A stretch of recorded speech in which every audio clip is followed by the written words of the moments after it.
When Musk bought Twitter, even crazier than his entrance was the fact that he started fulfilling his promises instantly and made some giant changes on the platform. After his entrance with a sink in the company's lobby, Elon began to rearrange Twitter's employees. Musk has proposed his solution to spam accounts by making Twitter's anti-bot algorithm open to public scrutiny, but he also mentioned other very effective ways to deal with spam accounts as well. More importantly, Musk announced the craziest change on the platform, which is related to the customization of your feeds, what tweets you see, and how your tweets are shared. Also, one more question is about the future CEO of Twitter. So who will be the next Twitter CEO? By finishing the deal, Musk and Twitter have sidestepped a trial that was supposed to occur earlier this month. In the past, Musk has told people who he might want to partner with that he would cut nearly 75% of Twitter's workforce, which numbers 7,500 people. As Musk has planned, on Thursday he fired CFO Ned Siegel and policy head Vijaya Gadde. Furthermore, he has also fired CEO Parag Agrawal. However, when Musk visited Twitter's San Francisco headquarters this week, he told employees that he would lay off 3/4 of the staff. With Musk in charge and some of its top executives fired, there are now a lot of unknowns about what will happen to the social media platform and all other employees who still work there.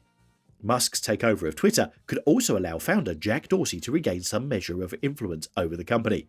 While Dorsey has said he would not formally return to Twitter, he has privately discussed the takeover with Musk and offered advice. As of now, Elon Musk has not given any indication about who will make up its new management team. However, it is safe to say that Musk will be the one in charge, a role he needs to balance with his responsibilities at Tesla and SpaceX. When Musk first took charge of Twitter, he made it clear that he wanted the company to do a better job with promoting free speech. Twitter has become sort of like the de facto town square, so it's incredibly important that people have both the reality and perception that they are able to speak freely within the bounds of lawfulness, he said during a TED Talk in April. Also, in a tweet, Musk clarified that his intentions for taking over Twitter were not simply to make more money. He did buy Twitter to try and help humanity, whom I love. On Thursday, Musk tried to allay fears about the content moderation policies by tweeting a public memo to advertisers. He wrote that Twitter cannot become a free-for-all hellscape, where anything can be said with no consequences, and added that he wants it to be a place where you can choose your desired experience according to your preferences, just as you can choose, for example, from movies or video games ranging in age rating from all ages suitable up to mature. He continued, saying that it is essential to have a digital platform where people of all beliefs can communicate without violence. If something isn't done about the issue soon, this would only further hate and divide our society, rather than help it come together. It can be difficult to find a balance between free speech and making sure social media platforms are welcoming places, but Musk is definitely not afraid of difficulties. Other than content moderation, Musk has also proposed a number of other potential changes for the platform, from enabling end-to-end encryption for Twitter's direct messaging feature to suggesting Twitter become part of an everything app called X. Some suggest this might be something along the lines of the hugely successful Chinese app WeChat, a sort of super app that incorporates different services including messaging, social media, payments, and food orders. It must be mentioned that calls for an edit button are not new. While it would allow users to correct erroneous typos, it could also lead to a meaningful alteration of the public discourse. Musk polled his followers asking if they wanted Twitter to develop an edit button, with 73% of 4.4 million votes being in favour of this change. A user who answered Musk's poll stated that the edit button should only be made available for a brief period and that the original tweet should stay accessible to everyone. In response, Musk called the proposal acceptable. In addition, he wants to see an end to bots on the site. Unfortunately, they're binding and cause real damage to cryptocurrency users by convincing them to click malicious links.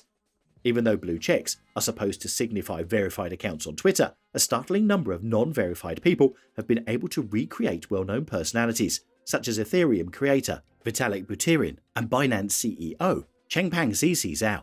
One of the possible solutions Musk proposed was to make Twitter's anti-bot algorithm open to public scrutiny. Another was to introduce a paid service for people to prove their authenticity. This Sybil resistance system is similar to those used on blockchains. Regardless of which solution is ultimately chosen, Musk's efforts against bots will likely make Twitter a more pleasant experience for cryptocurrency users.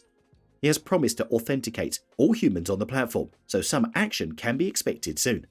Musk has not yet commented on what he plans to do during his first days of ownership of Twitter. However, he did visit the company's headquarters in San Francisco on Wednesday to speak with executives. He is expected to address all employees this coming Friday and share more details about his vision for the future of Twitter. Since announcing his takeover bid, Musk has been critical of what he perceives as Twitter's overly censorial approach to online speech. Only time will tell what Musk has planned for Twitter now that he's in control. But one thing's for sure, his already clear freedom to do whatever he likes with the platform will, without a doubt, allow him to achieve his grandiose plans. Well, that's it. Don't forget to subscribe and hit the notification bell.